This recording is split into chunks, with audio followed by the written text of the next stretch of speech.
Hey there, just a little quick note, Skillet coming to you. I did post a poll on the YouTube about doing a Fires of Defeat start where it's split. I have played around with this a little bit. I actually really like the start. It's very challenging. We also mentioned the Queen's Herald and bringing the glory of the Boron to the universe. That's more of an aggressive, let's Boronize the universe. And then there was doing a start where it's just base game, split, Terran, Tides, Boron. We would have to use one of the foundation starts for base game, and then the Star Wars. Let me know. So far, I think right now the split start is up there, which is a great start. It's very challenging. I think I think we might enjoy this a little more. The Star Wars start is just it's massive. That universe is huge. All the stations are roughly at the edge of any sector at any given point. It's the travel distances in that one is a lot, but it's a really cool mod. I do encourage you guys to go check it out. I know there's some other people that do it, or check it out on your own. It's a cool mod. The sound effects, the ships, everything is amazing in that mod. But let me know in the poll, and I'll bring it to you soon. Let me know if you guys want a video series or a streaming series on it. Yeah, just let me know. But I'll check you guys again. Enjoy the video.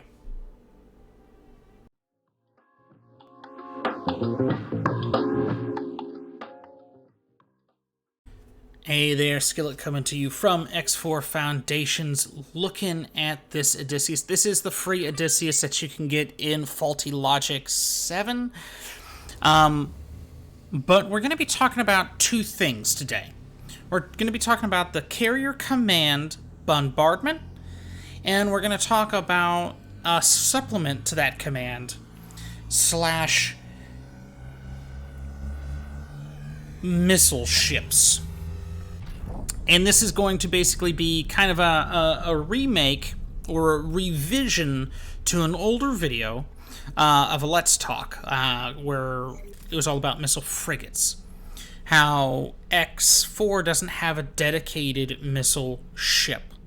X3 had dedicated missile ships that could only use missiles. And they were devastating. They were terrifying ships. They were.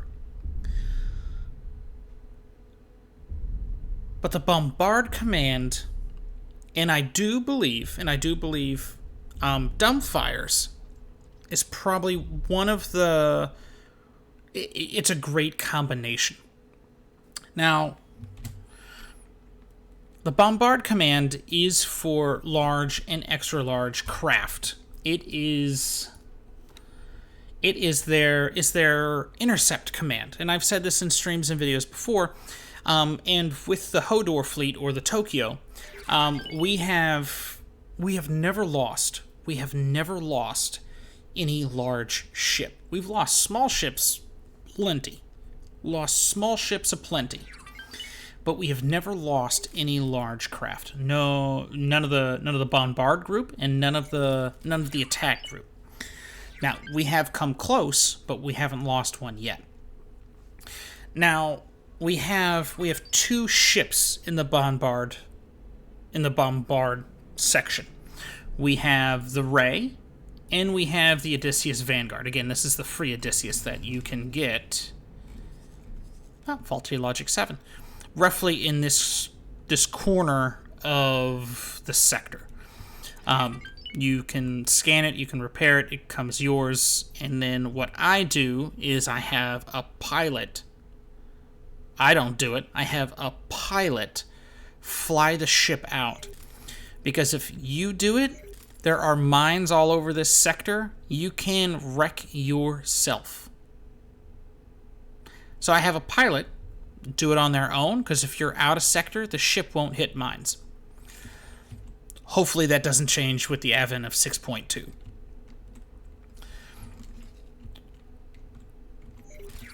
But these two ships come in handy, because these two ships, for a large ship have the longest range and firepower. So the Reuben Ranzo, or the Odysseus Vanguard, we're actually going to go here. The Odysseus main guns, kind of like almost all the other Commonwealth, is 10 kilometers. But it has a pretty decent damage output. But with this, what we can do to supplement damage is the dumbfire. Now, how I have this E, I did the E because you have an elongated snout. Your nose is big. I don't know what else you want me to say. Your face is long. But what I have here are 3 dumbfires. 2 back here, 1 up front. And then the rest of the medium turrets can actually be against a fighter deterrent, because you have more than enough firepower already. It doesn't come down to the turret for range. It comes down to the individual projectile. So the turret just is going to add rotation speed. So as we learned in the last video of turrets, 39 degrees a second for the Argon. For the Paranid, 19 degrees a second. Split, 30 degrees a second. I don't even, oh god. 19 degrees a second. And then, where are you, Terran? 19 degrees a second.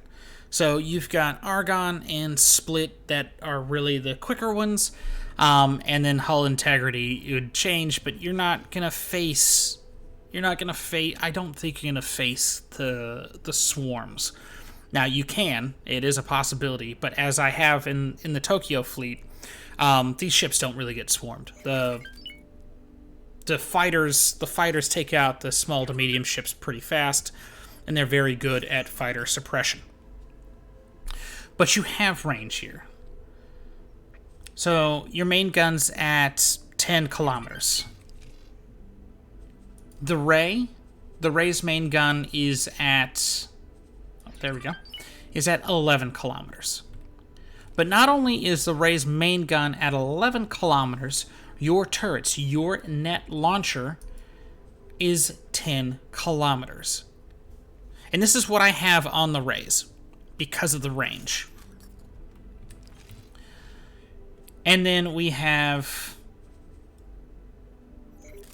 the dumbfires on the front 8 turrets. We have a missile amount of 447.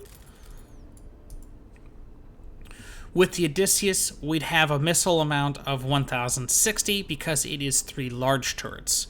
And as you see here, the Rattlesnake, which would just be the missile god, at 1360. This Rattlesnake is only large turrets. The front 4 large turrets as dumbfires. If you wanted to go off the deep end, perhaps, and say, that's great, Skillet, but I want more missiles. There you go. You've got 1600. You can do whatever you want. You rule the galaxy. You are the power in the universe. That's a Geneva Convention right there. What are you doing? Because not only do you have a pretty fast and agile ship, it's also arguably one of the most powerful ships due to its main cannons, and then you compounded that. You compounded that with the amount of missiles you can put downrange. And when it comes down to the missiles, well, let's go to a shipyard real quick. When it comes down to the missiles, let's talk about that. Your dumbfires. We've got heavy variants, we've got light variants. Some are going to go faster, shorter range, less of an explosive yield. Some are slower, heavier, more of an explosive yield. But let's talk about that explosive yield, right? Let's go cluster Mark 1, because the clusters are only in Mark 1s. They're light and heavy. So the cluster Mark 1, we have a detonation output of 12,000 megajoules. Your effective range is 17 kilometers. If you're not aware, the Xenon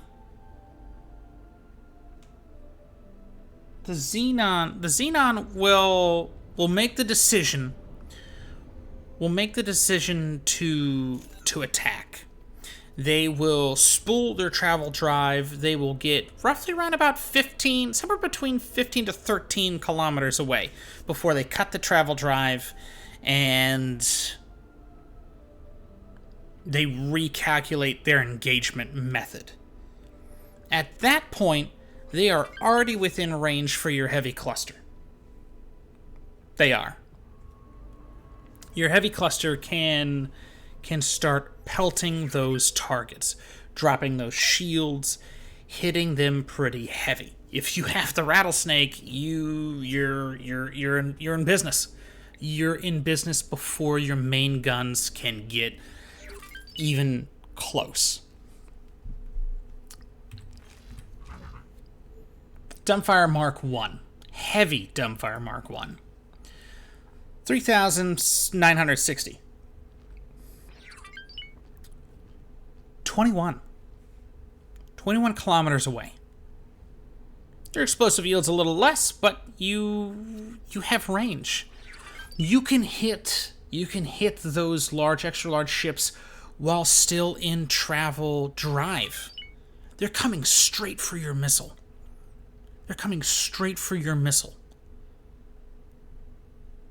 Collision waiting to happen.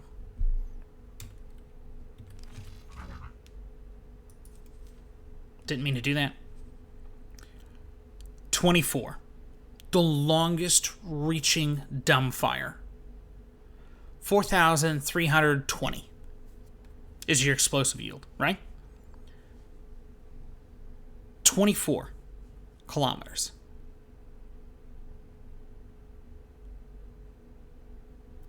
I don't have anything else to say. This is crazy. Crazy. And then you have your lighter variants, which the explosive yield is less, your range is less, but they are also going to cost less as well. Not just cost less to make, but also produce. I'm sorry. Cost less to buy and produce. Cost less to buy and produce.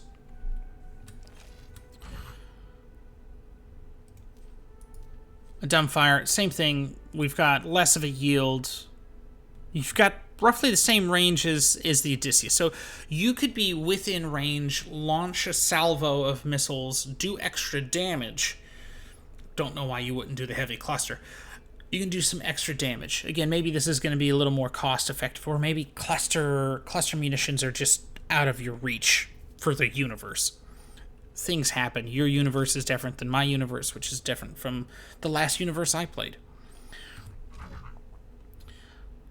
We have the light dumbfire Mark II. 11, still the yield's pretty low, but the speed is faster. So you might be able to use these actually pretty well against like engines or hard points. Should be able to quickly get past any turret defense that they're going to have against missiles, which I don't think the AI have. I don't think they dedicate their turrets to that. But you can have an amazing. Oh, look at this. You can have an amazing time. They haven't decided to engage yet. So, because what I did, old Skillet said, let's put dumbfires on here. but they haven't gotten close enough to use the dumbfires because they attack it at where'd that guy come from? They attack these large ships at a range that they don't need to, or the AI decides not to. Let's actually see the overexpose. Okay, well, Skillet didn't do it here.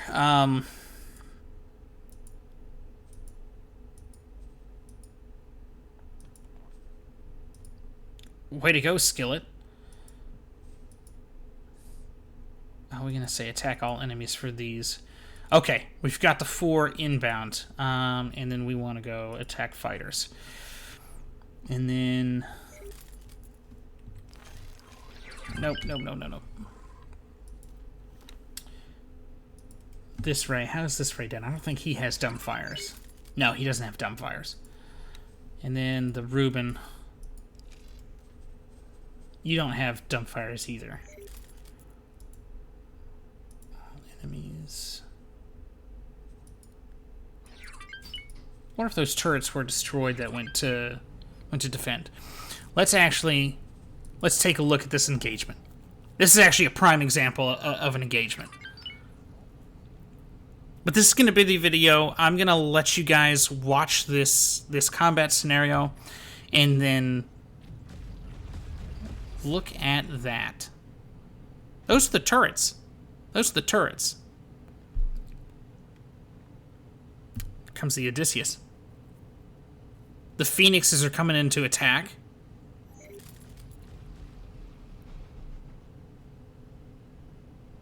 Still don't see any missiles out. Here comes the other Ray.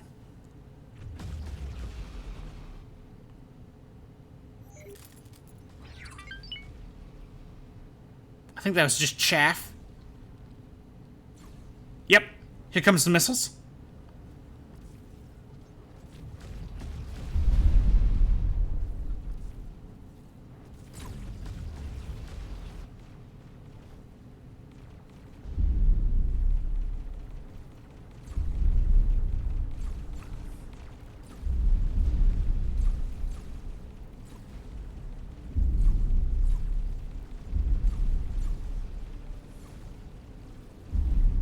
I wonder if it just reloaded those missiles. Oh, look at those guys.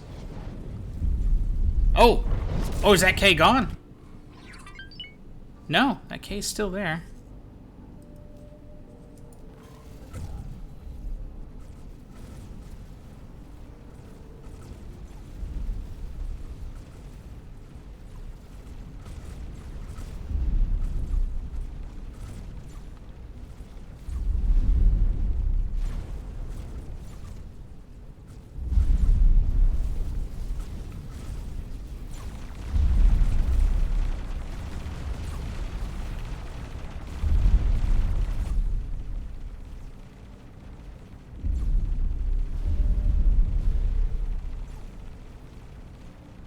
I think that just went in its engine.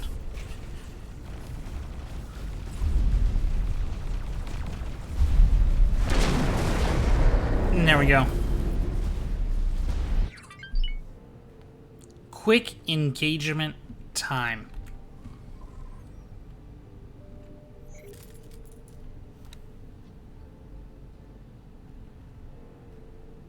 That's that. That was a great way to end that. This is going to be Skillet signing out. I will catch you guys again. Do hope you have a wonderful day. I hope you, whenever you watch this, I hope you like it in the morning, evening, afternoon. I'll see you guys.